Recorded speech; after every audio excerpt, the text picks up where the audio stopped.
वट सावित्री व्रत सुहागिन महिलाओं के लिए बहुत खास माना जाता है।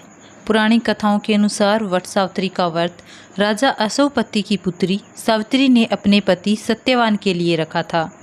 तभी से वट सावित्री व्रत महिलाएं अपने पति की लंबी आयु के लिए धारण करती है और पति की मंगल कामना के लिए प्रार्थना करती है। यह व्रत ज्येष्ठ मास की अमावस्या तिथि को धारण किया जाता है।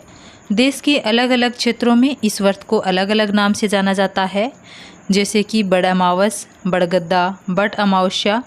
और धार्मिक मान्यताओं के अनुसार वट सावित्री का व्रत करने से वैवाहिक जीवन खुशहाल रहता है, दाम्पत्य जीवन सुख में होता है।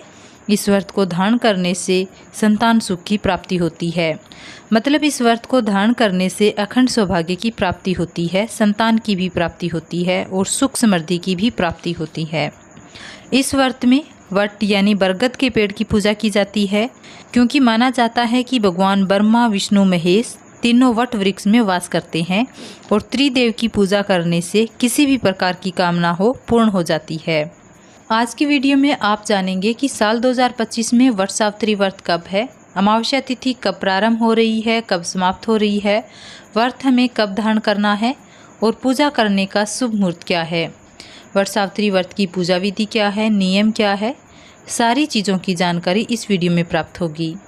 ज्येष्ठ मास की अमावस्या तिथि प्रारंभ हो रही है 26 मई 2025 को दोपहर में 12:12 पर और अमावस्या तिथि का समापन होगा 27 मई को सुबह 8:32 पर।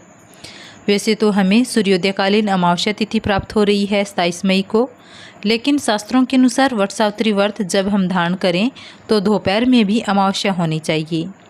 ऐसे में 26 मई को वट सावित्री व्रत रखा जाएगा और 26 मई को सोमवार का दिन है, तो ये बहुत ही श्रेष्ठ और शुभ संयोग है। सोमवती अमावस्या भी होगी और इसके साथ वट सावित्री व्रत भी होगा।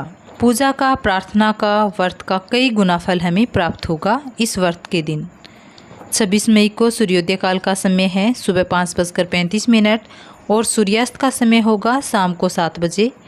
अमावस्या तिथि पर ब्रह्म मुहूर्त में स्नान करना चाहिए, तो ब्रह्म मुहूर्त का समय है सुबह 4:03 से 4:57 तक। इस समय में आप स्नान कर सकते हैं, इसके बाद पूजा की तैयारी कर सकते हैं। अमृत काल का समय रहेगा सुबह 3:24 से 4:09 तक। अभिजीत मुहूर्त रहेगा 11:57 से 12:50 तक। सोमवार को राहु काल का समय रहेगा सुबह 7:30 से 9 बजे तक। राहु काल में कोई भी शुभ कार्य आरंभ नहीं करना चाहिए, तो इससे पहले अपनी पूजा प्रारंभ कर लीजिए। कई स्थानों पर वट सावित्री पूजा दोपहर में होती है, तो कई स्थानों पर शाम को होती है और कई स्थानों पर वट सावित्री पूजा सुबह के समय होती है। तो अपने क्षेत्र के अनुसार, आपके यहाँ जो परंपरा है उसके अनुसार समय देखकर पूजा कर ले। वट सावित्री की पूजा में क्या क्या सामग्री चाहिए ये नोट कर लें।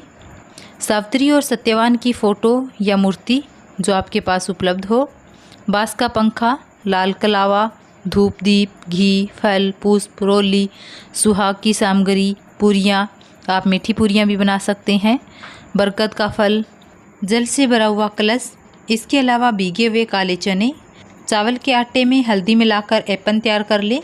वट सावित्री की पूजा में आपको इन सभी सामग्रियों की आवश्यकता होती है। और जिन सुहागिन महिलाओं को पहली बार ये व्रत धारण करना है, तो आप इस बार से इस व्रत को धारण कर सकते हैं। वट सावित्री व्रत के दिन 16 श्रृंगार करके विधि विधान से बरगद की पूजा की जाती है और अखंड सौभाग्य के लिए भगवान शिव, भगवान श्री हरि विष्णु और ब्रह्मा जी से प्रार्थना की जाती है। इसके अलावा सावित्री, सत्यवान और यमराज के भी विधि विधान से पूजा की जाती है। बरगद के वृक्ष के फेरे लगाए जाते हैं। सुहाग की सामग्री के द्वारा भी आप लगा सकते हैं, या फिर कुछ खाने पीने की वस्तुएं, फल, मिठाई, ड्राई फ्रूट्स होते हैं, इनके द्वारा भी फेरे लगा सकते हैं। भीगे हुए चने के द्वारा भी आप बरगद की परिक्रमा कर सकते हैं। श्रद्धा भाव से इस व्रत को धारण करने से सावित्री, सत्यवान और यमराज का आशीर्वाद आपको प्राप्त होता है। इसके अलावा भगवान श्री हरि विष्णु, भगवान शिव और भगवान ब्रह्मा जी का आशीर्वाद भी आपको प्राप्त होता है।